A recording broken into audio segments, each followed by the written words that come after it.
7h31, voltamos com Folha no Ar aqui na Folha FM. Hoje nós estamos conversando com o ginecologista e especialista em reprodução humana assistida, Dr. Luiz Fernando Daly. Eu vou chamar novamente o Arnaldo Neto. Arnaldo, alguma dúvida, alguma coisa que você tenha vivido, ou que alguém da sua proximidade tenha vivido e que você tenha se impressionado, alguma coisa assim? Porque é hora da gente tirar aqueles grilos da cabeça. Não, é que eu estava falando aqui no intervalo sobre um caso específico, mas não gostaria de tratá-lo no ar, não, depois a gente pode até conversar. Mas o que eu gostaria de falar é que desde a clínica do Dr. Luiz Fernando, né, desde a década de 80. E nós evoluímos muito nessa questão de fertilização, nessa questão de reprodução assistida, doutor. Essa linha do tempo, olhando para trás, tudo que o senhor construiu como carreira, como que o senhor vê essa evolução da ciência nesse período todo? Essa evolução foi alguma coisa assim, em termos médicos de evolução, ela foi de uma velocidade incrível. O conhecimento do sistema reprodutivo masculino e feminino que nós tínhamos lá quando eu fiz minha graduação na França em 1978, a gente foi surpreendido pelo primeiro caso de bebê de proveta na Inglaterra. Eu estava na França e fui assistir a palestra do Bob Edwards, mostrando o que era uma coisa absolutamente nova. Naquela época, nós tínhamos uma infertilidade basal, vamos dizer assim, de pesquisa. Os tratamentos eram, talvez na maioria, cirúrgicos e pouca coisa, muito pouca coisa, laboratorial. E hoje a gente está num patamar, para você ver, de um início de especialização e conhecimento, para um patamar que eu consigo, no laboratório, ter um diagnóstico de uma doença, de um pequeno fragmento do cromossomo. Então, isso é um avanço extraordinário. Nós tínhamos, na época, uma probabilidade de gravidez num tratamento em mulheres de 30 a 35 anos, que era algo em torno de 5 a 10%.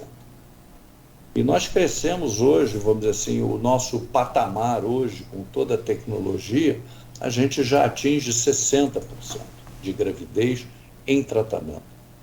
Então, nós temos ainda 40% de negativos que estão aí para a gente tentar desbravar e tentar entender o porquê que, com todo esse conhecimento, ainda não atingimos os 100%. Mas é um avanço extraordinário. Doutor Fernando, a idade, existe diferença da influência da idade na gravidez do homem para a mulher, por exemplo? Sim. A mulher, a natureza foi muito cruel com ela. Como Arnaldo falou, uma mulher de 20 anos talvez estivesse no auge da sua fertilidade, e quando a mulher chega aos 45 anos, mesmo tendo ovulação, tudo normal, a probabilidade de engravidar espontaneamente é muito próxima do zero.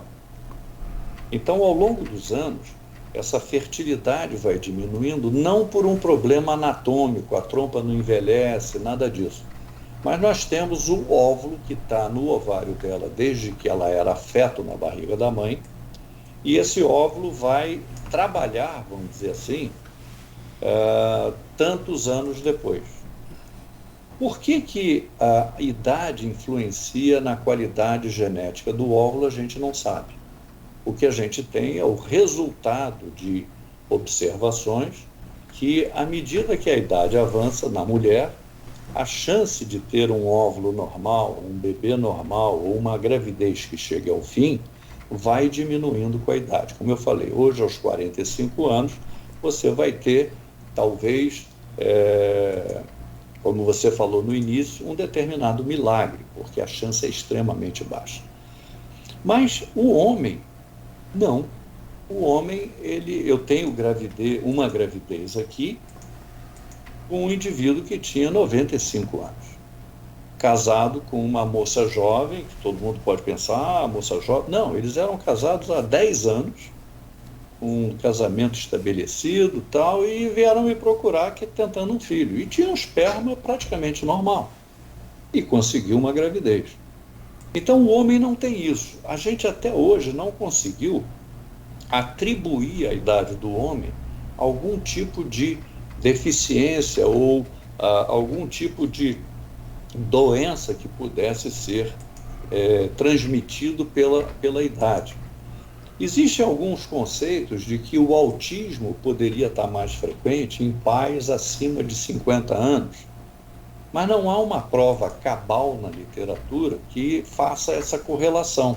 Existe uma pequena ligação quanto a isso. Até porque a gente não sabe o que é autismo. A gente sabe o que é a patologia ao vivo, mas não sabe a causa. Então é difícil atribuir a alguma coisa.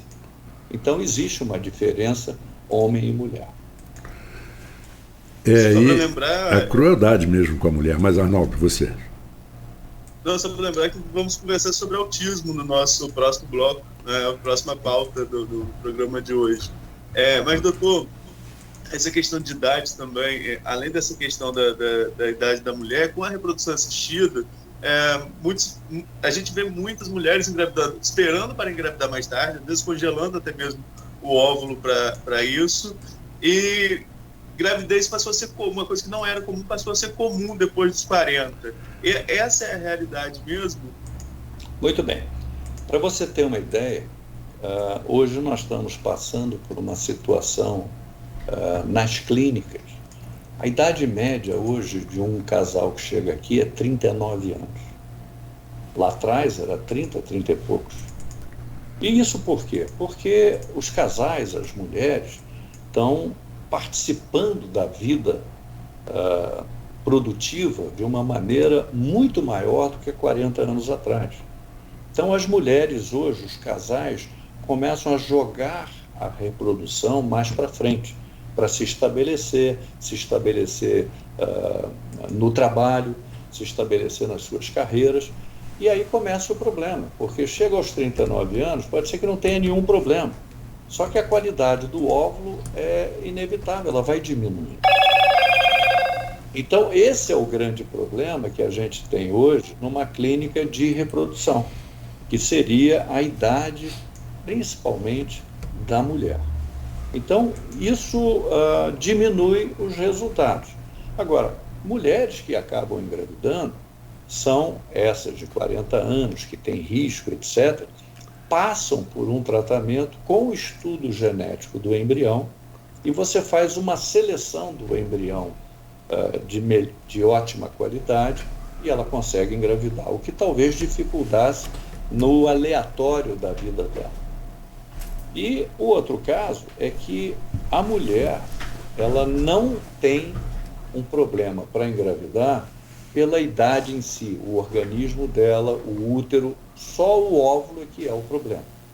Então, você tem mulheres numa idade mais avançada que recorreram a um óvulo de banco de óvulos e conseguem engravidar se ela tem saúde física e uterina. Nós temos atualmente um caso muito bonito de uma moça que perdeu o útero no parto.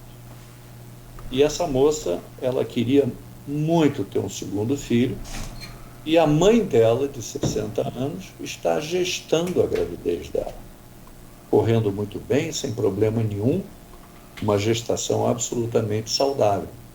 Então o problema não é a idade, é muito mais saúde pessoal, saúde uterina e, lógico, a saúde do óvulo que está em correspondência com a idade. Eu tenho uma dúvida que eu gostaria de esclarecer, porque as pessoas falam, doutor Fernando, e você mesmo já tinha me esclarecido de uma certa forma num outro papo, mas não aqui,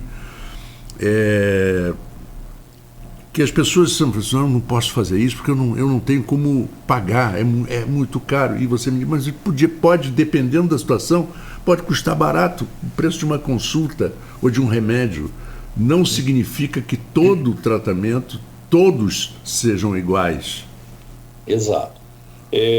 A dificuldade de engravidar pode estar tão somente num problema de um hormônio alterado, ou de a paciente que tem tudo perfeito, mas tem uma dificuldade de ovular.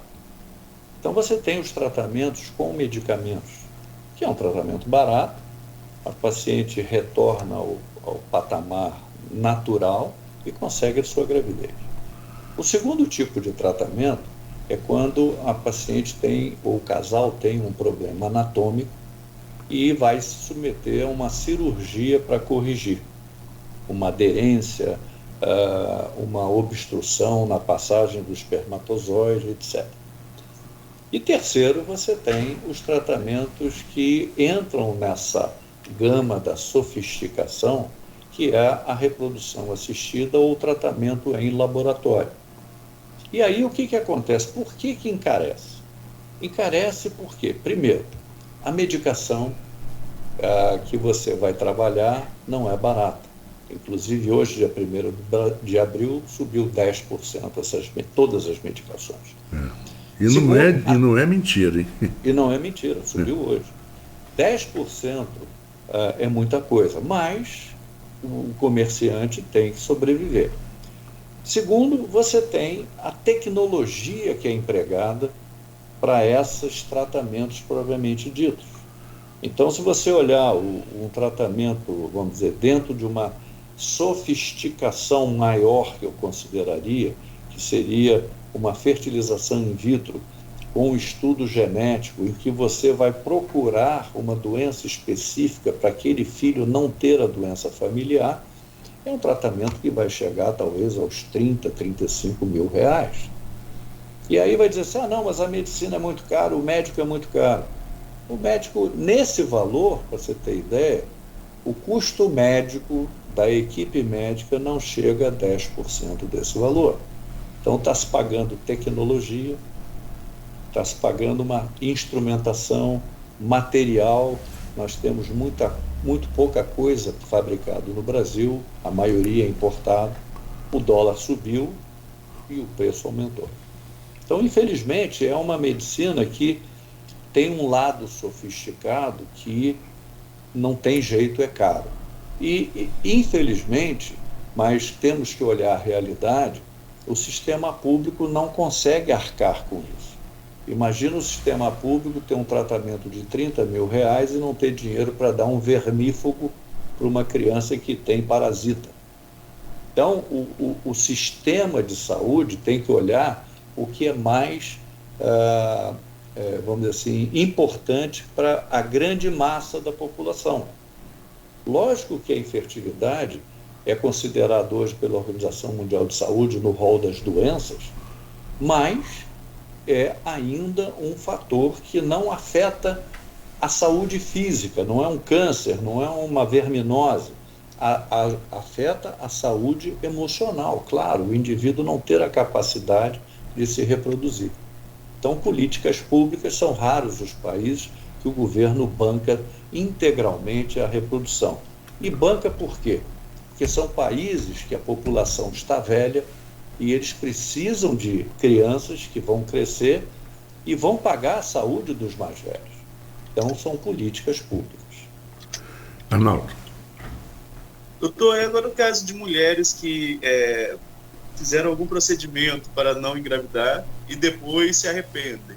É comum a procura por reprodução assistida e como funciona o procedimento? Sim, você tem, vamos dizer, nesse planejamento familiar, você tem os métodos reversíveis, que vão desde a pílula anticoncepcional, ou do coito programado, ou da camisinha, até a ligadura de trompa. Então, nessas mulheres, só tirando a ligadura de trompa, todos os outros métodos são reversíveis. A ligadura de trompa, ela vai ter uma dificuldade da gente fazer a reconexão dessa trompa.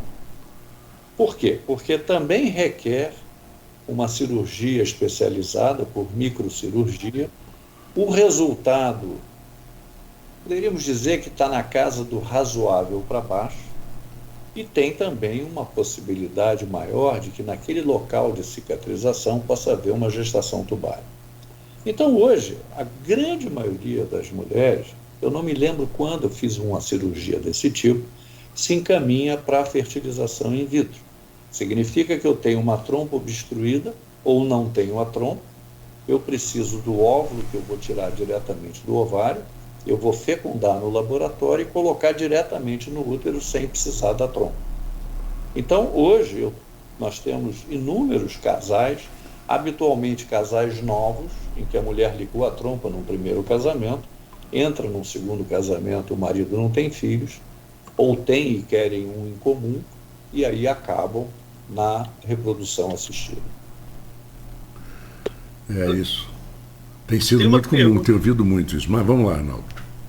Tem uma pergunta de ouvinte aqui, do Renato Carvalho de Oliveira. Ele coloca o seguinte, doutor: é correto dizer que a definição do sexo do bebê é feita pelo pai, que tem os 2 cromossomos, X e Y, enquanto a mulher só tem o X?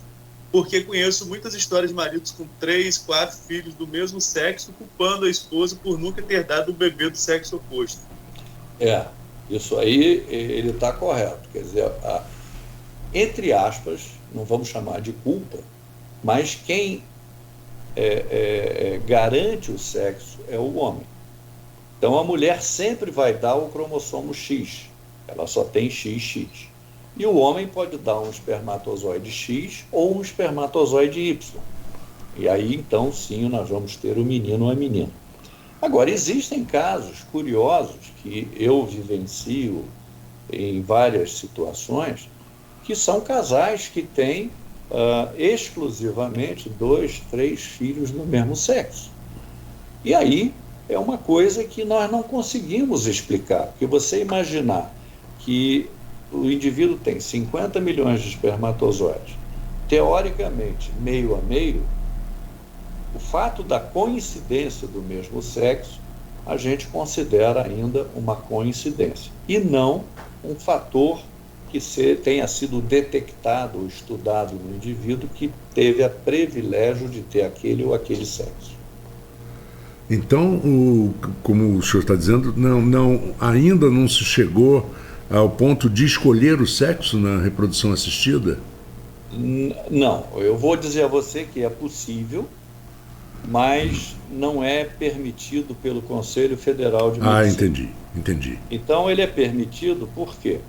Não na escolha do espermatozoide, mas eu vou fazer uma escolha após o embrião se formar, e eu vou tirar 1, 2 células do embrião sem afetar o embrião e vou fazer um estudo genético.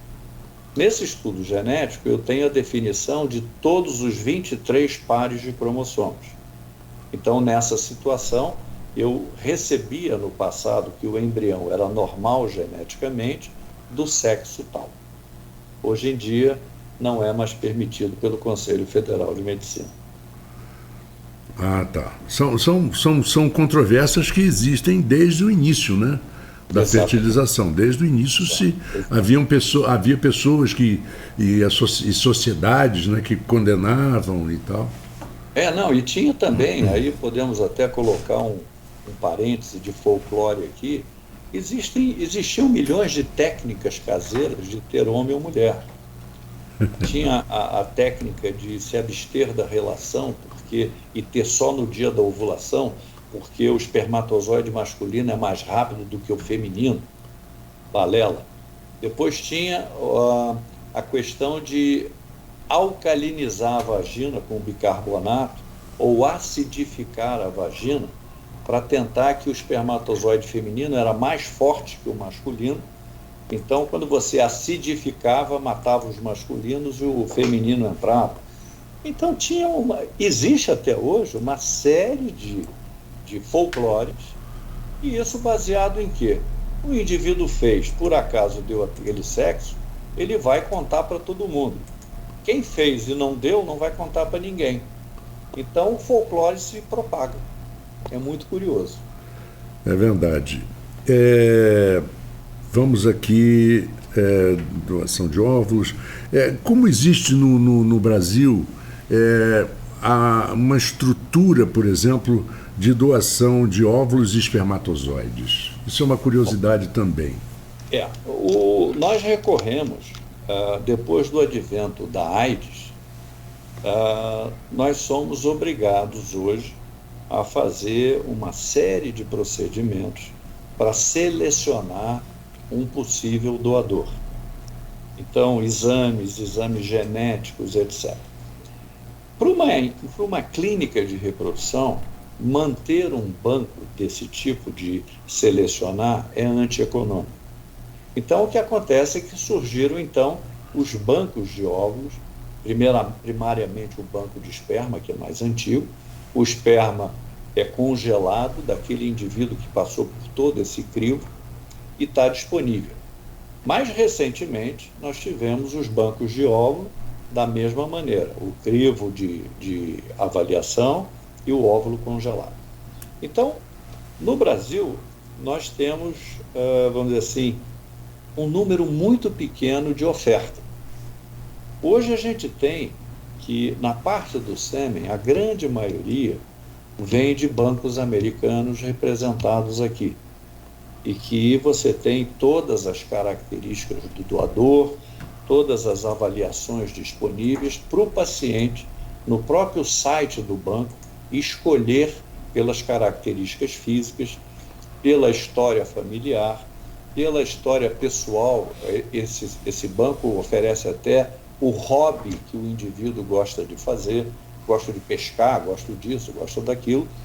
E tem um dado mais recente, muito importante, que é a avaliação de doenças que o indivíduo não tem, chamadas recessivas, e que o exame é feito e a receptora do espermatozoide faz o mesmo exame.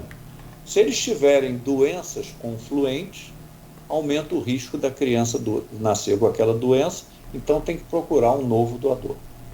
O óvulo é a mesma coisa. O óvulo hoje em dia nós podemos trazer também dos Estados Unidos, mas a nossa fonte principal é um banco extremamente importante na Argentina e que tem funcionado maravilhosamente bem. Trazer dos Estados Unidos os óvulos é muito caro, porque a obtenção do óvulo é um processo igual a uma fertilização in vitro, que é muito caro. Consequentemente, o óvulo, o custo de tê-lo é muito caro. E o espermatozoide não. O indivíduo apenas faz uma coleta de esperma a um custo muito pequeno. Então, vamos dizer assim, é palatável você ter um sêmen de fora. Aqui existem alguns bancos, também daqui, mas eles têm poucas informações sobre o doador. Então, o casal ou a pessoa que vai procurar a doação de esperma, ela quer o máximo de informações sobre aquele sujeito que doou o esperma. E tanto o óvulo doado da mesma maneira.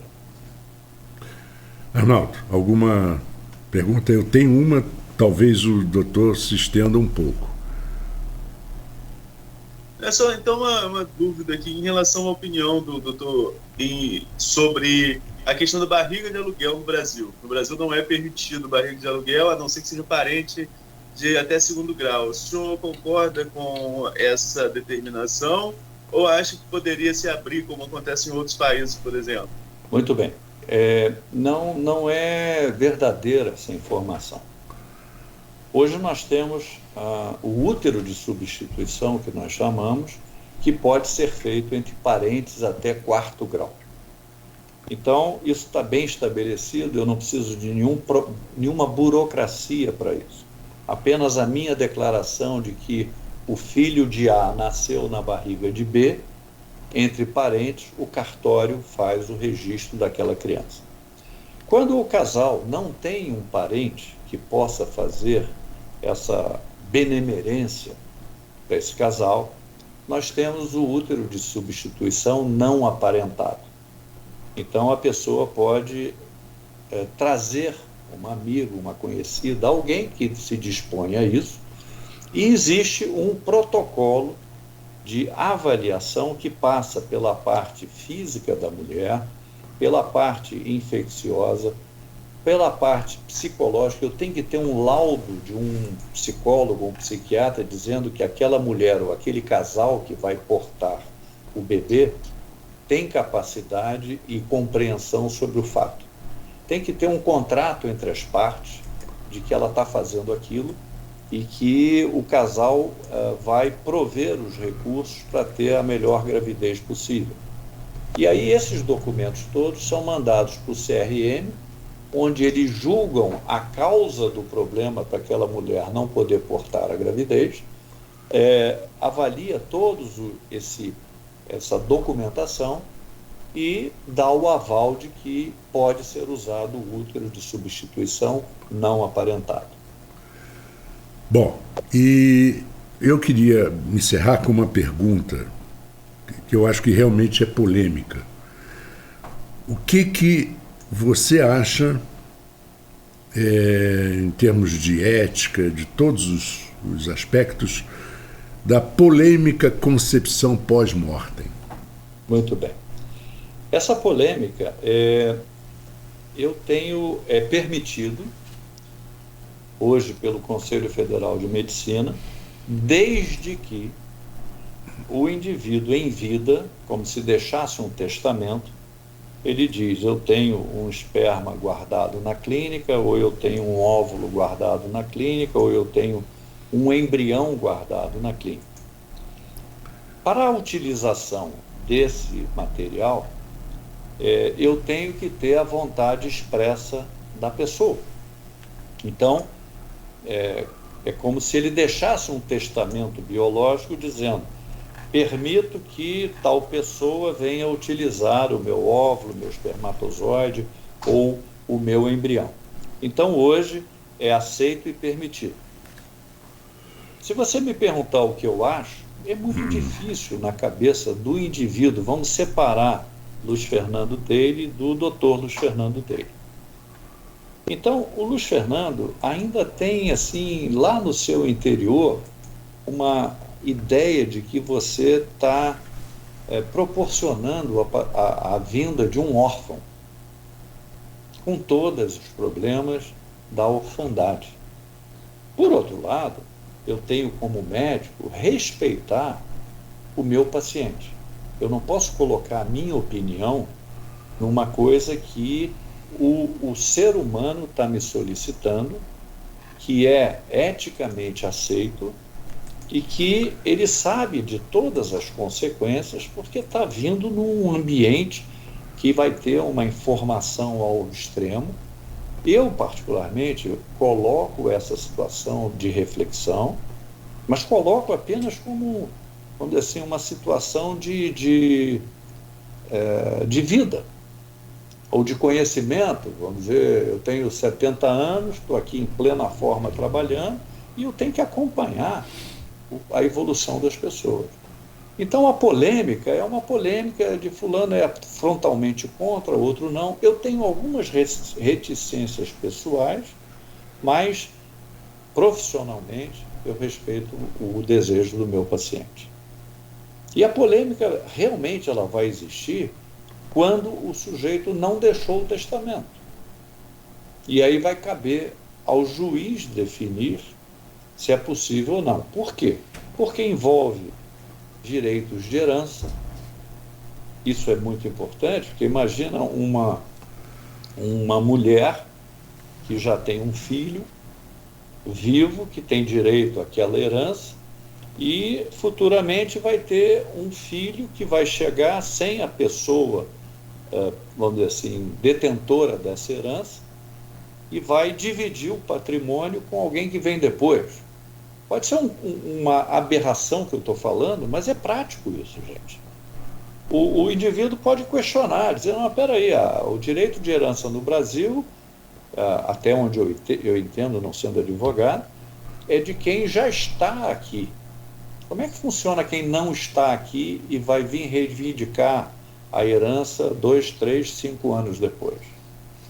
Então, são polêmicas que entram não só no pensamento médico, mas no pensamento da sociedade.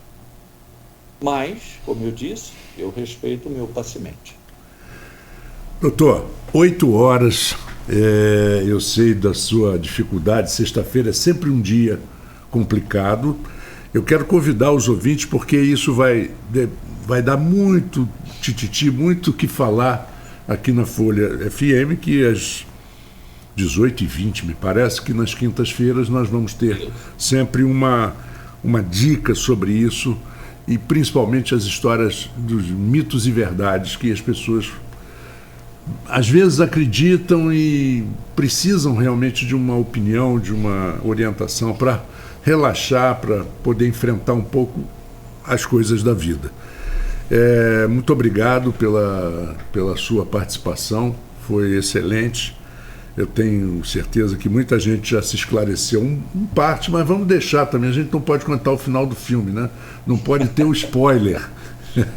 Muita coisa vai rolar. E eu tenho certeza que os nossos ouvintes vão curtir bastante. Principalmente porque nós temos uma audiência entre 30 e 40 anos, 45 anos, muito grande, que é o que define mais ou menos o formato da rádio. Tanto no jornalismo, como na parte musical. Acho isso importante. Muito obrigado, Arnaldo. Espera aí, eu não estou ouvindo o Arnaldo. O teu microfone está fechado, não. Agora sim. Um probleminha aqui entre o celular e a cadeira. Só agradecer também. Agradecer ao doutor Luiz Fernando também pela participação e os esclarecimentos. Bom dia. Bom dia, Luiz Fernando. Até semana que vem, se Deus quiser. Se Deus quiser. Agradeço a oportunidade, agradeço aos ouvintes de terem ficado esse tempo todo nos ouvindo, e até a nossa encontro semanal. Ótimo, Arnaldo, já voltamos, vamos uma sequência de comerciais e voltamos dentro de instantes com o Folha no Ar. Com a Unicred